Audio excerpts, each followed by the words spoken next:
বাংলাদেশ এখন কোন পথে? গোপালগঞ্জে কেন রক্ত ঝরলো? রক্ত ঝরানো কি এড়ানো যেত না? আমি রাশেদ হায়দার ভাইকে কাছে জানতে চাই, রাশেদ হায়দার ভাই, গোপালগঞ্জের এনসিপির সমাবেশকে ঘিরে যে উত্তেজনাটা হয়েছিল এবং এই উত্তেজনার মূল কারণ কি, এর জন্য কারা দায়ী প্রথমত, দ্বিতীয়ত হচ্ছে সেইখানে কি এই এই যে লাশ না ফেলে কি এই ওখান থেকে উত্তরণের সম্ভব ছিল না? কেন প্রশাসন এত জটিল ভূমিকায় গেল যে সেখানে লাশ ফেলতে হবে? রাশেদ হায়দার। ধন্যবাদ মাসুদ ভাই, আপনারা শুনতে পাচ্ছেন? জি জি, ধন্যবাদ আপনাকে এবং আমার অন্য বিপ্লব ভাইকে এবং যারা আমাদের লাইভ শুনছে তাদের সকলকে আমার শুভেচ্ছা এবং অভিনন্দন রইল। দেন আপনার যে প্রশ্নটা করছেন, প্রশ্নটা আসলে জটিল না, এটা কিন্তু একদম সহজ একটা সমীকরণ আছে। আপনি একটা জিনিস দেখলে বুঝবেন, অনেকে এখন হাইপ তুলছে কি জানেন, যে এই জায়গায় এর আগে 5ই আগস্টের উপর বিএনপির আপনার মনে হয় সেবক দল, স্বেচ্ছাসেবক দলের কোন এক কেন্দ্রীয় লিডার গিয়েছিল, সে ওখানে তার গাড়ি ভাঙচুর করছে গোপালগঞ্জে। কিন্তু এইটা এখন বলে না যে সে যাওয়ার আগে ওই রাস্তায় যত জায়গায় বঙ্গবন্ধুর মুরাল পেয়েছিল বা ছবি পেয়েছিল, যেখানে ওগুলো সব ওরা কালি দিয়ে মুছে দিয়েছিল, যার কারণে সাধারণ জনতা তাকে ধরে ওখানে ধোলাই করেছিল।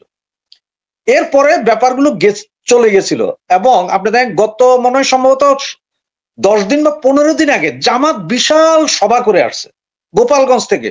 কোনো সমস্যা হয় নাই, কিন্তু গোপালগঞ্জের জামাত, বিএনপি, আওয়ামী লীগ সবাই আছে, কেউ কারো বাড়িঘর ভাঙতে যায় নাই, কেউ কাউকে ডিস্টার্ব করতে যায়, ওখানে কিছুই হয় না।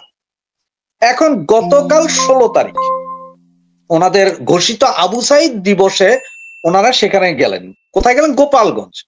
সারা বাংলাদেশে ওনারা পদযাত্রা দিলেন, কিন্তু গোপালগঞ্জের ক্ষেত্রে এসে কি করলেন? March to Gopalganj.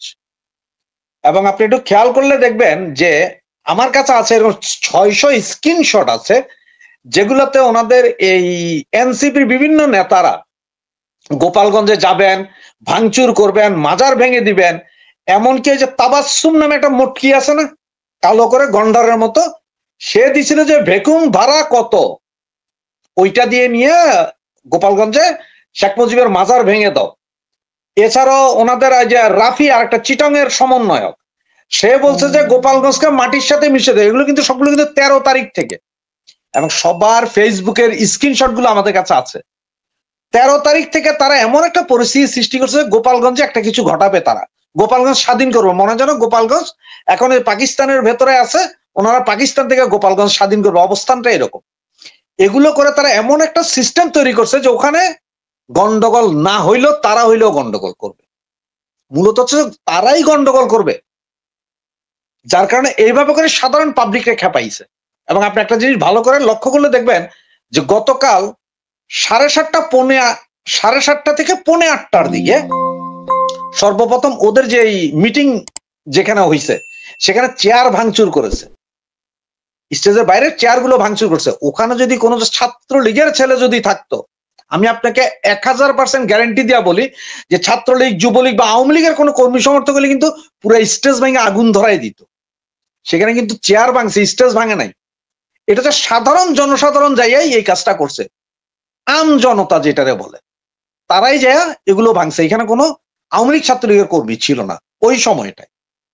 এরপরে পুলিশ গুলি করলো, পুলিশ গুলি করার পরে যায় পাবলিক খেপা পুলিশের একটা গাড়ি চালাই দিছে। কিন্তু আপনার আরো অনেক ভিডিও টিভিতে লাইভ আছে এটার, যে ওরা পুলিশকে ধরছে কিন্তু পুলিশকে মারে নাই, পুলিশ নিজেই জান নিয়ে পরে দৌড়াইয়া পালাইছে। কিন্তু ওরা যতগুলো ছেলে ছিল চাইলে পুলিশ এটারে মাইরা লটকাইতে পারতো, কিন্তু গোপালগঞ্জের মানুষ, আওয়ামী লীগ পুলিশ হত্যাকাণ্ড করবে না, ওদের মতো এভাবে লটকায়া রাখবে না।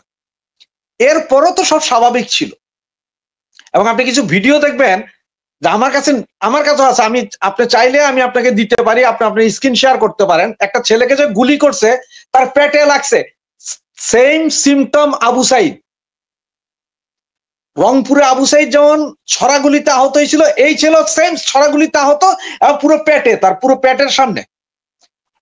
এবং এই গুলিতে সেই ছেলে ভিডিও করে দেখাচ্ছে, ভিডিওতে সে দেখাচ্ছিল যে তার ছড়াগুলিগুলো কই, এই ছেলে তো মরে নাই, তাহলে একই সেম সিস্টেমের একই জায়গার গুলিতে এই ছেলে মরে নাই, কিন্তু আবু সাইদ মরে গেছে। আপনি কিছু বুঝতে পারছেন এটা?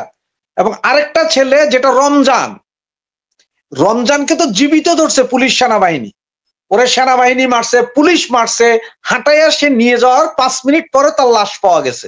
এটা তো পুলিশ কাস্টডিতেই তাহলে মারা গেল। তার মানে পুলিশ থানা পর্যন্ত নেয় নাই, জেলে পাঠায় নাই, রাস্তার ভিতরে এই ছেলেটারে মাইরে নিল। এটা নিয়ে কিন্তু কোনো মিডিয়া রিপোর্ট করে নাই। আবু সাইদ ডান্ডা নিয়ে আগে পুলিশ মারছে, পরে আবু সাইদের ছড়াগুলিতে গুলি করার পরে হের সাথের লোকেরাই সন্ত্রাসী গাজিয়ে তারা পিঠে মেরে ফেলছে রাতের 8টায়। সেইটা নিয়ে মানবতা জায়গা গেছে, সেইটা নিয়ে তখন আসমান কাঁপছে, জমিন কাঁপছে, ওই আল্লাহ ভগবান সবাই কাঁপছে। আর কালকে এই জিন্দা ছেলেটারে যে নিয়া উইদিন সেকেন্ড গুলি করে মাইরা ফেলাইলো, এইটা নিয়ে কিন্তু কারো বিবেক কাঁপে নাই। আল্লাহ ভগবান এগুলো তো গেছে, ওনারা তো মারা গেছে অনেক আগে, ইন্নালিল্লাহ হয়ে গেছে ওনারা, বাকি কারো বিবেক কাঁপে নাই। এই যে আজকে বিবিসিতে ওনারা যেটা বললো, বিবিসিতে দিছে এবং নিজেরাই দিছে আইএসপিআর বিজ্ঞপ্তি যে যান বাঁচানোর কারণে, যান রক্ষার্থে, জীবন রক্ষার্থে গুলি চালাইছে। এই যে আপনার জুলাই আগস্ট তো পুলিশ জীবন রক্ষার্থে গুলি চালাইছিল, 3500 পুলিশ হত্যা হয়েছে, 700 ছাত্রলীগের নেতাকর্মী হত্যা হয়েছে। কালকে কয়জন পুলিশ আহত হয়েছে, কয়জন পুলিশ নিহত হয়েছে, যে আপনার 22টা প্রাণ যাইতে হবে, 22 জন স্পট ডেথ, 287 জন নিখোঁজ, ওদেরকে এখনো পাওয়া যায় না, কোথায় আছে কেউ জানে না। ওরা কি গ্রেপ্তার, ওরা কি হত্যাকাণ্ডের শিকার, ওরা কি গুম? ভাই আমরা তো মিডিয়াতে কেবল 4 জনের তথ্য পেয়েছি, তো আপনাকে তো সেটাই বলছে যে মিডিয়াতে আপনার 4 জন পেয়েছেন, যেটা আপনার ইয়েতে বলছে যে হসপিটাল থেকে যে 4 জন রাতের বেলা গতকালকে 8টার সময় কারফিউ দেওয়ার পরে 8:30টার ভিতরে সমস্ত হাসপাতালগুলোতে আর্মি ঢুকলো কেন? সেটার জবাব কি মিডিয়া চাইছে কারো কাছে? হাসপাতালের ভেতরে আর্মি ঢুকে কাদেরকে নিয়ে গেছে, কাদের লাশের ভিডিও আসছে যে পুলিশের গাড়িতে লাশ ফালানো তোলা হচ্ছে, এগুলো কাদের ভিডিও?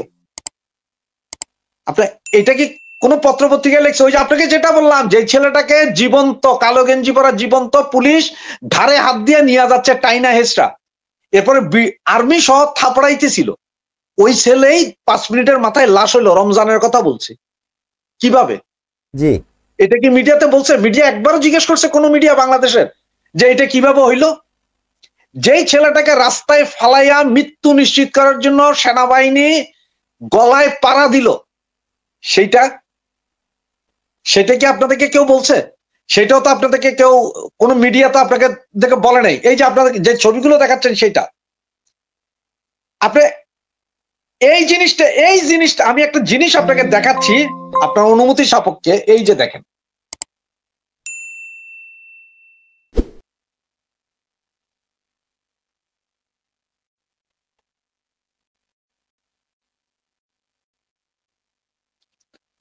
আমি সাউন্ডটা অফ করে রাখছি এই জন্যই যে এখানে সেনাবাহিনী সরাসরি বলতেছে, মানে মা তুইলা গালি দিয়া তার দিকে একটা নিরীহ রাস্তার লোক,